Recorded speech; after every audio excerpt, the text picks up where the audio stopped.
everyone, welcome back to my channel. Distinguished guests follow history enthusiasts and loves of grand design. Imagine standing on the shores of the Bosporus as the sun begins to deep below the horizon.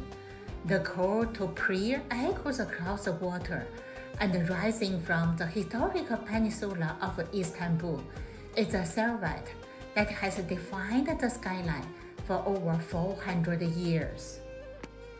It is a structure of cascading domes and slender minarets that seems to defy gravity. To the world, it is a Blue Mosque. To the people of Turkey, it is a Sultan Ahmed Mosque. Today, we are going on a journey, not just through stone and mortar, but through the vision of a young sultan who wanted to leave the eternal mark on the world.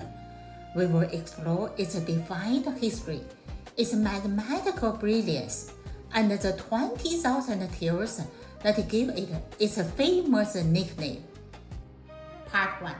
Historical context. A young sultan's legacy. To understand the Blue Mosque, we must travel back to 1609.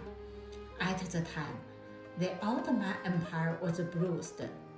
After unfavorable wars with Persia and the Habsburgs, the empire needed a symbol of strength, a spiritual rejuvenation. Enter Sultan Ahmed I. He was only 90 years old when he commissioned this project.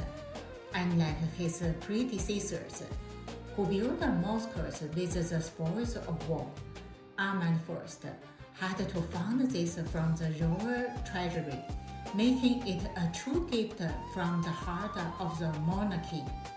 He chose a site of immense symbolic power. The mosque was built directly across from the Hagia Sophia, the greatest cathedral of a crescent dome-turned mosque, and on the foundations of the ancient Great Palace of Byzantine emperors. By placing it here, Ahmed I was engaged in the architectural dialogue across centuries, attempting to prove that Ottoman architecture could equal, if not surpass, the grandeur of the Roman past. Part 2. The architectural marvel, domes and defense. Now, let us look at the structure itself. The Blue Mosque is the pinnacle of the classical period of Ottoman architecture. Its architect, Said-Kadiman Gada, was a pupil of the legendary Mimar Sinan. He wanted to achieve a sense of well-rounding visual harmony. The cascading domes. When you look at the mosque from the outside, you see a series of domes that seem to spill downward from the central peak. This isn't just for beauty. It is a brilliant engineering solution to support the massive weight of the main dome, which sits 43 meters high. The 6 minarets controversy. But the most striking feature is the 6 minarets. In the 17th century, this was a scandal. Only the Haram Mosque in Mecca, the holiest site in Islam, had 6 minarets. Legend says it was a misunderstanding. The Sultan asked for Artan, meaning golden minarets, but the architect heard the Arki, meaning 6. Regardless of the reason, the Sultan eventually had to send his architect to Mecca to build a 7th minaret there to restore the hierarchy of holiness. The courtyard. Before entering, you pass through a courtyard as large as the mosque itself. It is framed by a continued vaulted arcade.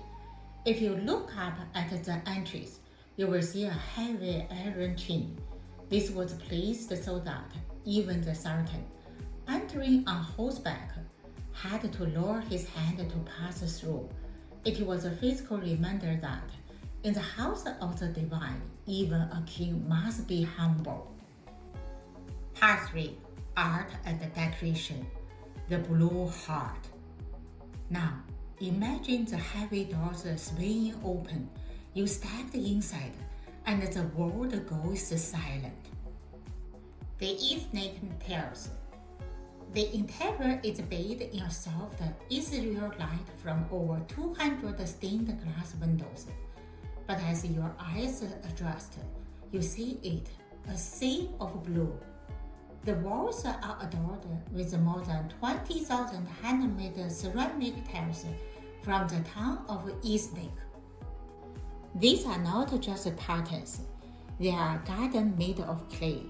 You will find over 50 different tulip designs, along with roses, carnations, and lilies. In the lower levels, the designs are traditional, but as you look toward the galleries, they become flamboyant, wines and fruits that represent the abundance of paradise. Calligraphy and light. Above the terrace, the great domes are decorated with intricate calligraphy, featuring verses from the Quran and the names of the caliphs, masterfully executed by Ahmed I Gilbert. The mihrab and the minbar. At the front is the minbar, the prayer niche, carved from finely sculptured marble, with a double inscription above it. To its right is a minbar, or pulpit. It is so elegantly crafted that even when the mosque is crowded, everyone can see and hear the imam. The acoustics were so perfectly designed that in the age before microphones, a whisper at the front could be heard at the very back. Last part, conclusion. A living monument. As we conclude our journey, it is important to remember that the Blue Mosque is not a museum. It is a living, breathing house of worship.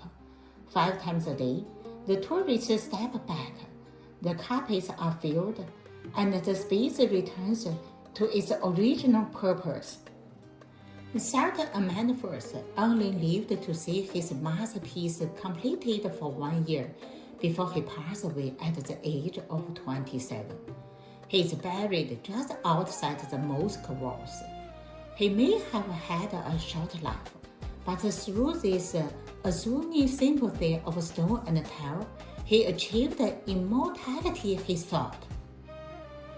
The Blue Mosque remains a bridge between the Byzantine and the Ottoman, between the earthly and the divine, and between the history of the past and the visitors of the future. Thank you for traveling through time with me today. If you like, please share and subscribe. See you next episode.